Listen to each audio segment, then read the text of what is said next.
Xo'p, mana ikkinchi zaslonka Gentra keldi mexanika. Желаемый положение zaslonka yuvilgandan keyin 6%, положение zaslonka 30%, orada 24% zazor bor. Hozir buni to'g'rilashimiz kerak, bo'lmasa tixot o'ynab yoki оборот ko'tarilib qoladi. Bu ikkinchi mashina. Hozir men ko'rsataman qanaqa qilinishini. Xo'p. Buning uchun programmani ochasizlar. Mana identifikatsiya ko'rib olamiz. Xo'p, mashina 130 ming yurgan, Gentra mexanika. Probega turibdi.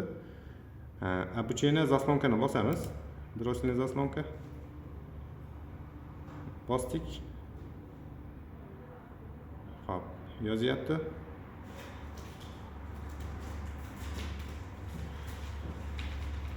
Mana zaslonka обучение bo'ldi deyapti, normal modga qaytdi. Ana endi qilinadigan ishlar. Programmadan chiqamiz. Diagnostikaga kiramiz. Hop. Желаем bilan mana. Желаем положение drosselniy zaslonka bilan buni razницasi turibdi, bir xil mana 6 ga 30. Endi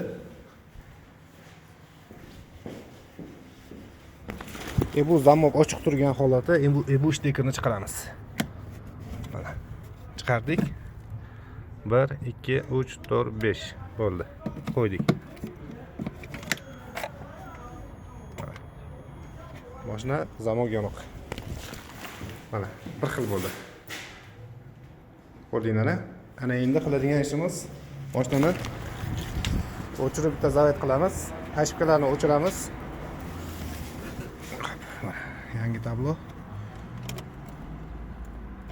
Zavat qilamiz. Xo'p, ashkalarni o'chiramiz. Mana bu o'ynash keyin yo'qoladi.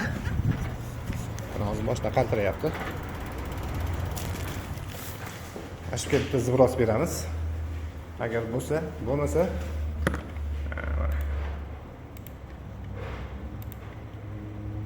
zibros berdik, ashkamiz yo'q. Xo'p, endi mashinani o'chirib qaytib yoqamiz.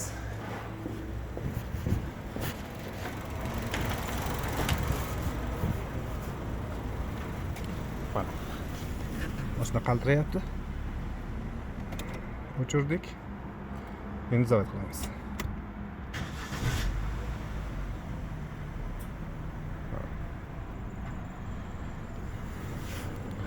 Hop, желательно bu holatda ko'rsatda endi. Mana endi diagnostikani ham tekshiramiz. Bir xil ishlayapti.